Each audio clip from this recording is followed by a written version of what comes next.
అలాగే మీరు కులాలని తీసుకొచ్చే క్రిమినల్స్ కి కులాలను అంటగట్టి పలానా కులం అయితే మేము ఇంకోలా చూస్తాం, ఎక్కడా కూడా ఇది లేదు, రాజ్యాంగంలో ఎక్కడ రాయలేదు. ఇలాంటి క్రిమినల్స్ ని వెనకేసుకొచ్చే రాజకీయ నాయకులు ఎవరైనా సరే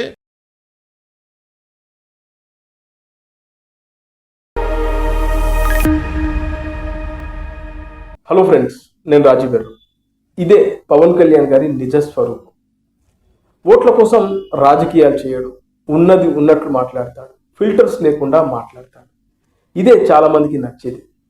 ఆయనను బాగా అభిమానించేది ఇక్కడే.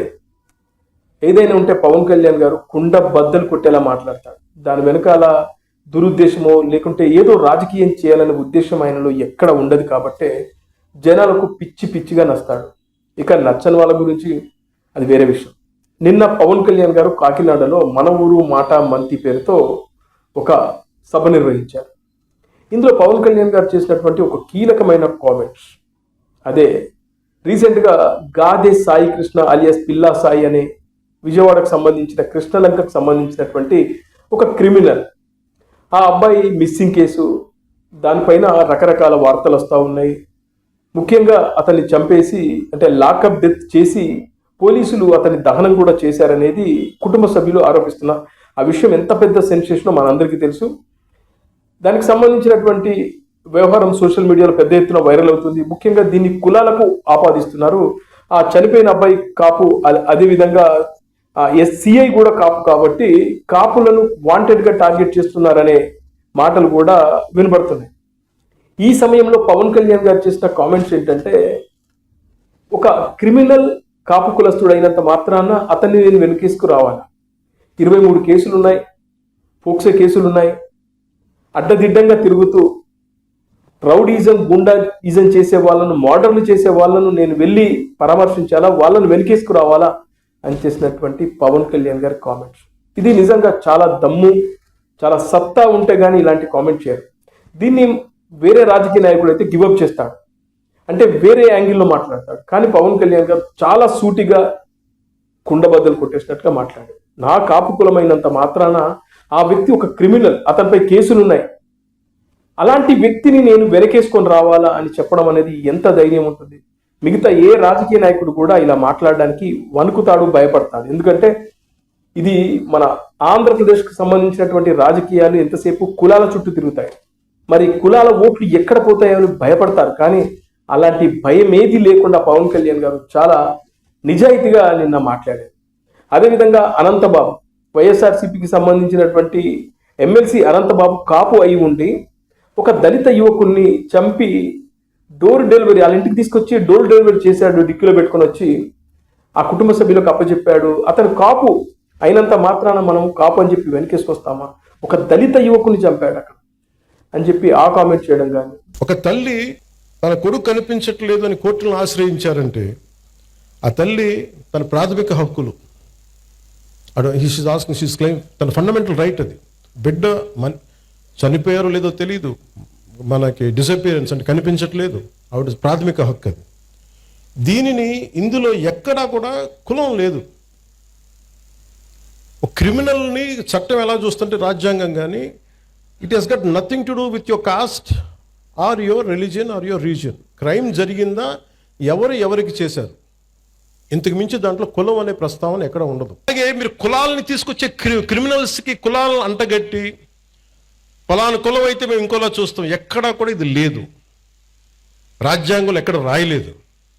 ఇలాంటి క్రిమినల్స్ని వెనకేసుకొచ్చే రాజకీయ నాయకులను ఎవరైనా సరే మీరు ఆమెడ దూరంలో పెట్టాల్సిందే. అదేవిధంగా బీహార్కు సంబంధించినటువంటి ఒక పోలీసు దళితుని భార్యను కొన్ని రోజుల పాటు ఓ రాజకీయ నాయకులు తీసుకెళ్లారు అనే విషయాన్ని కూడా ప్రస్తావిస్తూ, అంటే మనం ఒక పొలిటీషియన్ అయినంత మాత్రాన, అంటే ఒక ప్రజాప్రతినిధి అయినంత మాత్రాన కులాల్లో ఉన్నటువంటి కొంతమంది క్రిమినల్స్ను వెనుకేసుకు రావడం అనేది ఎంత పెద్ద నేరం, ఎంత పెద్ద దౌర్భాగ్యం అనే విషయాన్ని పవన్ కళ్యాణ్ గారు చెప్పారు. అదే విషయం గురించి మాట్లాడుతూ, ఎవరైతే జనసేన పార్టీకి సంబంధించినటువంటి ఎమ్మెల్యేలు, మంత్రులు, ఎవరైతే ఎంపీలు ఉన్నారో మీరందరూ ఏం చేస్తున్నారు, ఇలాంటి వాటినే కదా మనం అరికట్టాలి అనే ఉద్దేశాన్ని కూడా చాలా బలంగా పవన్ కళ్యాణ్ గారు చెప్పడం జరిగింది.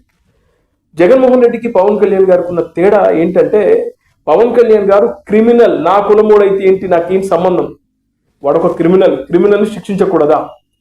అని చెప్పి పవన్ కళ్యాణ్ గారు మాట్లాడితే, జగన్మోహన్ రెడ్డి గారు ఈ సాయికృష్ణ, గాదే సాయికృష్ణ అనే మిస్సింగ్ కేసులో ఉన్నటువంటి అబ్బాయికి మద్దతుగా కుటుంబ సభ్యులను పరామర్శించడానికి వచ్చినప్పుడు జగన్మోహన్ రెడ్డి చేసిన కామెంట్ ఏంటంటే తెలుసా, ఏదో తెలిసి తెలియక చేసి ఉంటాడు ఆ అబ్బాయి అని అన్నాడు.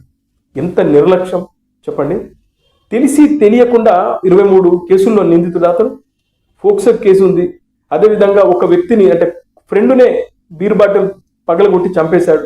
ఇలాంటి కేసులు ఉన్న వ్యక్తిని జగన్మోహన్ రెడ్డి వెనకేసుకొస్తున్నారు చూడండి. అదే పవన్ కళ్యాణ్ గారు ఎవరైనా, నా సొంత కుటుంబీకుడైనా నేను ఇలాగే మాట్లాడతాను పవన్ కళ్యాణ్ గారు చెప్తున్నారు. అంటే కుల ఓట్ల కోసం జగన్మోహన్ రెడ్డి రాజకీయాలు చేస్తూ ఉంటే పవన్ కళ్యాణ్ గారు ఓట్లు వస్తేంది పోతేంది, లా అండ్ ఆర్డర్ ఇంపార్టెంట్. ఇది పవన్ కళ్యాణ్ గారి నిజస్వరూపం. మీకు ఒక విషయం చెప్పాలి. ఇవాళ ఒక మహిళ, లేదంటే మన ఇంట్లోని ఒక ఆడబిడ్డ, ఒక 18 సంవత్సరాలు ఒక అమ్మాయో, లేకుంటే 20 సంవత్సరాలు, అంతకన్నా తక్కువ 16, 18, మన ఇంట్లోని ఒక ఆడబిడ్డ రోడ్డు మీద వెళ్తూ ఉంటే ఎవడో ఇలాంటి క్రిమినల్ ఆ ఆడబిడ్డను అడ్డుపడి ఆ ఆడబిడ్డ మీద మిస్బిహేవ్ చేస్తూ ఉంటే, లేదంటే ఆడబిడ్డ చేతు పట్టుకుంటా ఉంటే, లేదంటే ఆడబిడ్డను ఎత్తుకెళ్ళి ఇంకేదైనా చేస్తే మన కుటుంబ సభ్యులకు ఎంత బాధ ఉంటుంది. మరి అలాంటి క్రిమినల్స్ను, రౌడీ షూటర్స్ని, గుండాలని ఎంకరేజ్ చేయడం కరెక్టేనా? అదే పవన్ కళ్యాణ్ గారు చెప్పేది. లా అండ్ ఆర్డర్ కరెక్ట్గా లేకపోతే ఎన్ని ఇబ్బందులు అవుతాయి. ఇలాంటి గూండాలు, రౌడీలు పేటరిగిపోతారు. అందుకే ఇలాంటి గూండాల, రౌడీల తొక్క పెట్టి నార తీయాలని చెప్పి పవన్ కళ్యాణ్ గారు చెప్పారు. అంతేకాకుండా నేను హోమ్ మినిస్టర్ కాకపోవడం వల్ల మీరు బతికిపోయారు అని చెప్పి చేసినటువంటి కామెంట్స్ నాకైతే చాలా గూస్ బంప్ గా అనిపించింది. ముఖ్యంగా పవన్ కళ్యాణ్ గారిలోని ఆ రెబలిజం, పవన్ కళ్యాణ్ గారిలోని ఆ నిజాయితీ నాకు ఇప్పటికీ ఇంకా బాగా నచ్చుతుంది. అందుకే రాజకీయాల్లోకి వచ్చిన తర్వాత మనం ప్రజాప్రతినిధులు అయిన తర్వాత బాధ్యతాయుతంగా వ్యవహరించాలి.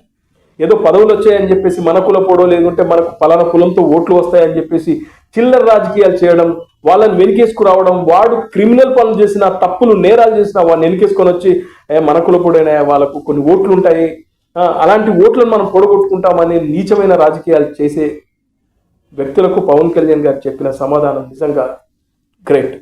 అందుకే రాజకీయాల్లో పవన్ కళ్యాణ్ లాంటి వ్యక్తి ఉండాలి. ప్రతి రాష్ట్రానికి పవన్ కళ్యాణ్ లాంటి ఒక వ్యక్తి ఉంటే ఖచ్చితంగా ఆ రాష్ట్రాలు బాగుపడతాయి. ఉదాహరణకి యూపీ తీసుకుంటే, ఒకప్పుడు ఉత్తరప్రదేశ్లో యోగి ఆదిత్యనాథ్ ముఖ్యమంత్రిగా కాకముందు అక్కడ పరిస్థితి మీరు గమనించండి. మనం రోజు పేపర్లో చూసేదే, మీడియాలో చూసేదే ఎన్ని దారుణాలు. ఇవాళ యోగి ఆదిత్యనాథ్ వచ్చిన తర్వాత యూపీలో క్రైమ్ రేట్ తగ్గింది. అదే క్రైమ్ రేట్ బీహార్లో కూడా తగ్గింది. ఎందుకంటే కేంద్రంలో ఉన్నటువంటి మోడీ సర్కార్ ఖచ్చితంగా ఈ రౌడీజాన్ని, గూండాయిజాన్ని వాళ్ళు ఎంకరేజ్ చేయట్లేదు. అది ఎంత పెద్ద నేరం అంటే రోడ్డు మీద వెళ్ళాలంటే భయపడే పరిస్థితి యూపీ, బీహార్లో ఉండేది. ఇవాళ అలాంటిది ఇవాళ తక్కుముఖం పడుతుంది. అలాంటిది మన ఆంధ్రప్రదేశ్లో కానీ, తెలంగాణలో కానీ, తెలుగు రాష్ట్రాల్లో కూడా ఉండకూడదు. ఖచ్చితంగా ప్రజాప్రతినిధులు బాధ్యతాయుతంగా ప్రవర్తించాలి. అది పవన్ కళ్యాణ్లో కనబడుతుంది. పవన్ కళ్యాణ్ లాంటి వ్యక్తి ఖచ్చితంగా ప్రతి రాష్ట్రానికి అవసరం. నిన్న ఆయన స్పీచ్ విన్న తర్వాత నాకు ఆయనపై గౌరవం పెరిగింది. నాయకుడు అంటే ఇలా ఉండాలి. కులాల చాటున, మతాల చాటున రాజకీయాలు చేయడం కాదు.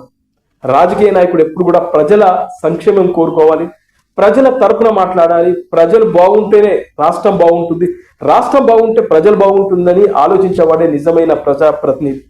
అది నేను పవన్ కళ్యాణ్ మాటల్లో నిన్న గమనించాను. అందుకే పవన్ కళ్యాణ్ గారు అంటే నాకు పిచ్చిగా నచ్చుతుంది.